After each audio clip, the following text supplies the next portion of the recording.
All right, folks, coming at you today with a little bit of a ranting and raving video. Those of you who follow me regularly will probably appreciate it, and those of you who aren't used to me probably won't. But that's okay, because I'm going to challenge a few things out there that you may think are true. I'm going to challenge what you know that just ain't so. We're going to talk about diet and diet truth and diet reality and diet fantasy. I'm going to start with the scientific precept of Occam's razor. Occam's razor meaning, all things being equal, the simplest explanation tends to be true. Another version of Occam's razor, the more assumptions you have to make in order for something to be true, the less likely that thing is to be true. Or as Einstein said, the truth is simple and simplicity is the truth. And we're going to apply that to all the nonsense that goes on out there with the North American diet mentality madness. So remember that word assumption and assume. We break that word down, assume, and the colloquialism is assume really means when you make an ass out of me. And that leads to a lot of frustration that I'm going to express in this video. Recently having coffee with protege Andy Sinclair. Throw a picture of Andy up on here in case you're not familiar with who he is. And we were just expressing some frustrations of trying to help people with diet, weight loss, and physique transformation. Trying to help people who don't realize they really don't want to be helped. They just want to be reinforced what they already believe. So, for instance, Andy gets, well, I won't say accosted, but he gets asked almost every week, almost every single day in the gym by somebody questions about how he stays so lean and ripped year long. I'm going to go through a couple of them and illustrate Occam's razor as the reply. One of the ones he got last week, how low do your carbs have to be for you to look that way? And of course, when Andy replied that his diet is almost completely carbs, that look of the deer in headlights, puppy dog look, twisting of the head, that can't be true. He gets, in relief, someone else asked him at the gym if his diet was beef jerky and tuna to get that ripped. And of course, that just reflected some local Vogue trend that was going on, and all these Vogue gym trend nonsense applications have been going on gym floors for decades, ever since I've been around, and it's just more nonsense that people will buy into any kind of nonsense over scientific fact. And then Andy replies, and here's where we got into the conversation, again, how do you get so ripped? How do you stay so lean? And here's the thing Andy was expressing. As soon as he says he's on a vegan diet and he eats vegan 6 days a week, then it's like he can see their eyes just glaze over with disinterest. All of a sudden, they're not really interested in the answer. They would rather hear something different. Of course, if he did say, yes, I'm on the beef jerky and tuna diet, well, they would get their notebooks out and tell me how much and how many grams and all the rest of it. But as soon as you tell them something, the truth, and the truth is simple and simplicity is the truth, they glaze over with disinterest, and that is ridiculous. Another comment he got in reply, someone that actually pursued the conversation, as soon as Andy said, well, I'm on a vegan diet, about 80% of my diet is carbs, and then the response he got from someone who wanted to know how to lose weight and stay that way was, I wish I could eat carbs. So here we go again. All someone really wants isn't an answer. They want a reinforcement of their existing confirmation bias. Doesn't matter how much research you throw at them. It doesn't matter what the research shows in terms of cultural histories around the world, etc., which I'll get to. The point is, there's not many open minds in the fitness industry. It's just status quo. As long as you don't challenge someone's belief systems, even bad belief systems and faulty belief systems, then they're likely to be all ears. But as soon as you tell them something that doesn't fit into their narrow worldview, no matter how much scientific support there is for that, their eyes glaze over with disinterest. And that's the thing about this industry, especially with diet and training for physique transformation and weight loss. It's all about the shiny new object and the Vogue trend. It's not about the truth is simple and simplicity is the truth. It's not about the precept of Occam's razor. All things being equal, the simple answer tends to be the right one. But now the whole industry is getting to the point of insanity and utter ridiculousness. The questions that I have to answer every week make my head want to explode. It seems the more ridiculous and crazy something sounds to consumers, the more likely they are to not only believe it, but to want to believe in it. Cleanses and shakes and magic nutritional components and getting lean and healthy by eating bacon and whatever else some moron can come up with without a whole lot of scientific truth. And be careful of what passes for scientific truth. Clinically tested. That doesn't mean clinically proven, and even the word clinically proven, if that only shows one study out of 11 prove something, then it really doesn't merit scientific response, even though it can be used to sell products. So Occam's razor, folks, for me and Andy, it's all about what makes more sense.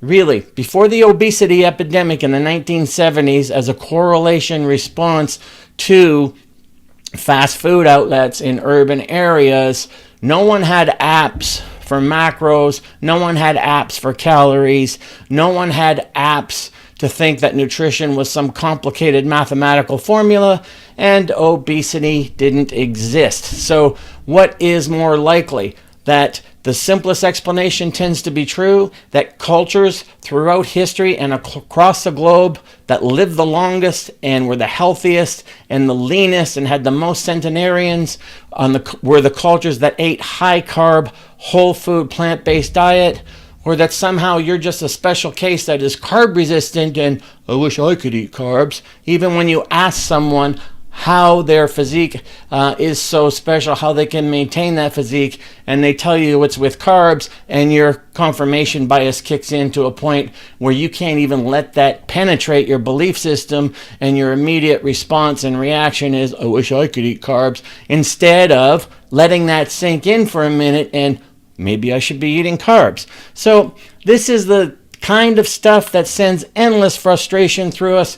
I've been dealing with it for decades, trying to help people who really don't want to be helped. They really just want a reaffirmation of their own confirmation biases, and even if those are the exact obstacles that stand in their way of getting results. So that's Occam's razor, folks, that the simplest explanation tends to be the right one. And as Einstein said, the truth is simple and simplicity is the truth. I'm not going to traffic in complication and overcomplication and mathematical formulas and vogue ridiculous, stupid trends like beef jerky and tuna. It is absolutely absolutely and ridiculously stupid, and I don't traffic in stupidity. Let's look at a few reality bites and rants, shall we, on a more intellectual scale, on a more scientific, less scientific, just an opinion scale. Here's what we are seeing in the fitness and diet industry. The crazier the idea and the more it could be true, social media likes to traffic in such nonsense, and we see that in nutrition conspiracy theories all the time. Who is likely to have more of a conspiracy? People who have no money to make from trafficking and conspiracy, or people who have something to protect and a lot of money to make in trafficking and conspiracy. That would be the meat and dairy industry, who are on shaky foundational grounds as we speak, so they traffic in conspiracy theories about plant-based diets, etc. Doesn't matter. The consumer out there is already tuned in to novelty acts rather than facts and facts. So we want to get past that. And it's the reason that people who traffic in novelty tend to have the most followers and tend to make the biggest bucks, because they sell nonsense and people are attracted to the shiny new objects, even if they're nonsense and useless. People only want to hear answers that fall within their existing belief system. Otherwise, as Andy said, as soon as he tells them he's vegan, their eyes glaze over with disinterest, even though they were interested enough to go up to Andy and ask him, how do you stay so lean? What do you eat? What's your diet composed of? But as soon as he gives them an answer, it's not the answer they want to hear. So they will move on to the next person who will tell them something. And people like to also hide behind the notion of complication and overcomplication. We just people love that because it gives them an excuse to why they're not where they want to be at. And really, it's nothing about complication. The truth is simple and simplicity is the truth. People like to traffic in complication and overcomplication as a reason to hide behind their lack of progress or results. Well, that is a reality bite that bites and stings, but that tends to be the truth. The people that I see that traffic the most in complication and overcomplication are people who have never achieved the results they want because, God forbid, it might be simple, and then the excuse would be that they just don't do consistently enough what they need to be doing. And then ignorance loves to traffic, like I said, in novelty. Really, beef jerky and tuna diet, and yet that'll gain a following online. Someone listening to this video will likely even Google it just to see what it's about and how ridiculous that is. Cleanses, vitamins, supplements, the rest of it, whatever the novelty, the shiny new object in the fitness and diet industry, there's an audience waiting to jump on board with that.